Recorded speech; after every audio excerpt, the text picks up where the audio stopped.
Come in.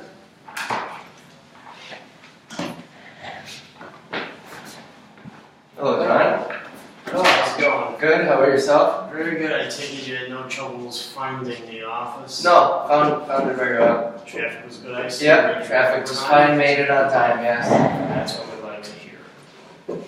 Very nice building you have here. It is quite the building, yes. Yeah. I totally agree on that. It's pretty new. Yeah. So, you're applying for a management position. Yes, sir. Now, I know you've worked here seasonally before. Okay, I've heard about that work you do. You get the job done right. We like that here. Thank you. Thank We you. like that here. Okay, so you want to work for LA Prison as a manager supervisor, right? Mm-hmm. Now, can you tell me what excites you the most about working for this company in that position?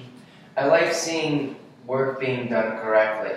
I like to see things how they evolve from point A through point Z. You know, I like to actually visualize and see that all the work comes together in a final process and what it looks like at the end. I like to see the smile on the customers' faces when they realize, wow, you guys really did a neat job over here and made this place look great.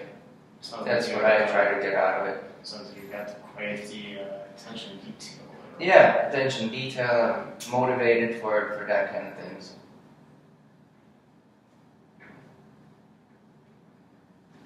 Okay. So obviously you know that with doing flooring, there's sometimes kind of a timetable or schedule involved. Now, how do you keep yourself on schedule to follow through with your assignments and projects? First off, I try to keep myself organized. I have a planner with all the specific due dates of things that need to be done. I try to get things done actually before the due date just to make sure, if I missed anything or if someone else missed something, that we have time to catch up on things and ensure that we can get things done in a reasonable time. You never want to be late on things because that leaves a terrible impact and it just doesn't look professional if you're behind schedule or don't get the things done by the deadline that they're supposed to be due. Agreed. Okay, so what are these steps that you take to ensure your work goes smoothly?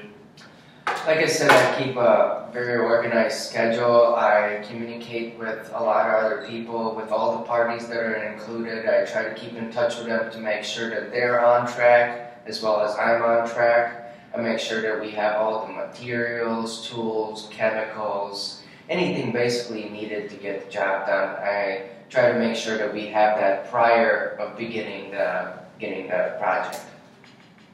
Okay.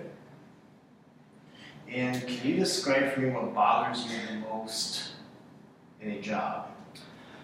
Probably miscommunication when people are unorganized. When, for instance, if you ask somebody, how far is this project? When is this going to be? When is this going to be ready? If I ask that to a supervisor or to a manager, I expect them to know what projects are supposed to be done by what time and what date. Because if one of the managers or the boss isn't aware of things, then probably other people aren't aware of it as well. You know what I mean? Because if I'm working on the floors, I kind of need to know how much time do I have to make sure that I can get the job done. So what I'd say is probably miscommunication or not enough communication between the employees and the employer. So I see. I have to agree that is a very valid concern there and very valid reason to be annoyed with things. I had to have numerous times myself. As a matter of fact, when I was growing up, I worked in KFC. Okay. And I was the prep cook and the janitor. Don't ask me how I worked. But I'll tell you one thing though, those cashiers up front will not always tell you when you're running out of stuff. The manager put you on a project that they actually want done, make 4 trays, mashed potatoes, and gravy, and you know what? All of a sudden they're telling you they're all mac and cheese up front, and it's like, you could have told me this a while ago because it takes 37 minutes to make this up in the oven. Yeah. Thank you for that. Yeah, that's miscommunication. So I know exactly how it goes. Mm-hmm. It's quite frustrating. Yeah. Okay, so what duties do you find most pleasant or unpleasant about the job? Well, the pleasant duties are the fact of inspiring people and motivating them to do a good job. Because when you pay somebody to receive a service of any kind, you expect them to be professional, you expect them to do their best to provide you with the service they're providing you with. And what was the other part of the question? What else do you find unpleasant? Unpleasant. Probably dishonesty. I appreciate honesty a lot, and if I can tell that they're lying to me or any kind of sort of thing, or if they're not informing me of everything, like not giving me all the detail that I would like to receive, I really don't appreciate that. Okay. That's another very valid point. Yeah. Now, do you feel that you've been successful so far in your life? I think so, yes. I think I've come a long way from where I was, let's say 5-6 years ago, into where I am now. I think I'm getting up the ladder. Slowly but surely, I think I'm progressing for sure. And I'd like to keep progressing.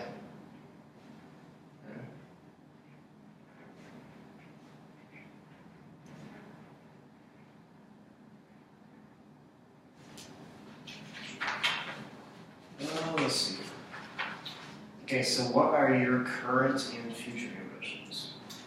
Some of my ambitions are to be stable in life. Not a big fan of uncertainty. I want to be prepared for things. I want to establish a family, a career, where I know how many hours a week I have to put in and the duties that I have to do.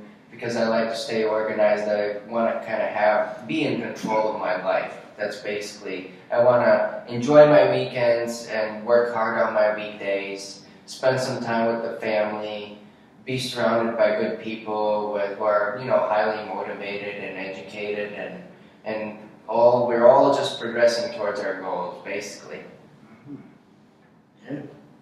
So, as a manager, how would you deal with deadlines effectively? With how I would what? How would you deal with deadlines effectively? With deadlines? Well, first off, like I mentioned earlier, I will make sure that we're prepared ahead of time.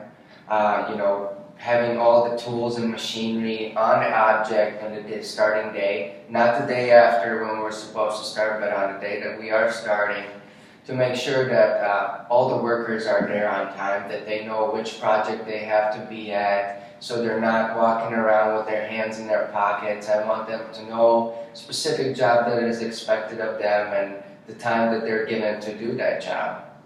And I feel like if you connect all the pieces of the puzzle, at the end you're supposed to have a pretty picture. So how do you set your priorities on the job while you work with others? Well, I try to prioritize of things that, first of all, on top of the priority list are things that are coming up in the nearest time.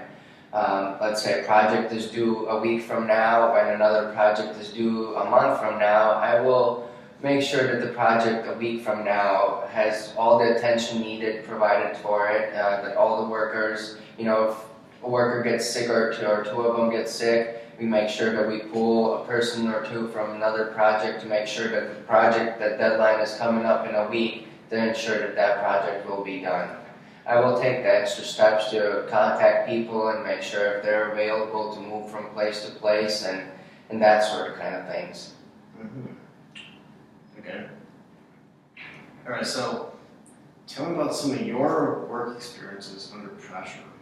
Well, under pressure, I worked a couple of jobs. My first job here in the United States was a caddy at a golf course, and some of the pressure there was, you're carrying these golf bags and handing the clubs to some I don't want to say rich, but wealthy people that look down kind of at you being a caddy, being 13, 14 years old, not really knowing a whole lot about life. They kind of look down at you and things like that, and I feel like that puts a little bit of pressure on you, being a kid and you're working for this, it's a wealthy person who's highly valued in the society, so that kind of puts a pressure on you, and you really don't want to mess up, so you pay attention, you do the first step things. You pay attention, you make sure that you address and talk to them accordingly, and provide them with the service that is expected of you, I think. Right, and I imagine it must have been hard. I know I tried to take up golf for a while myself, and I could not get into it. You know, It's a little bit stressful, isn't it, right? Yeah, I think it helps when you buy clubs that are your size. I have a friend who was, you know, all of a sudden just really into it. He went and got these like $200 or $300 clubs over at a golfsmith, and he actually had some that he never touched them again. Meanwhile, I went to Goodwill. I got my, you know, kind of really mismatched grouping of them for like, you know, $20. I think Exactly. I mean, like, a couple of them are a bit too short, a couple of them are a bit too long. But if you were kind of in the middle, I just don't like them. Yeah. Of course, I never made past the traffic range. Yeah. That's all right. So, anyways, I'd like to thank you for your time today. It's been a pleasure having you here, and we have a few other applicants yet to interview. Okay. However, I'd like to let you know personally within the week as the status of your employment. And I'd like to wish you a great day, and once again, thank you. All right. Thank you very much. It was a pleasure. And I'll see you around. Sounds great. Thank you.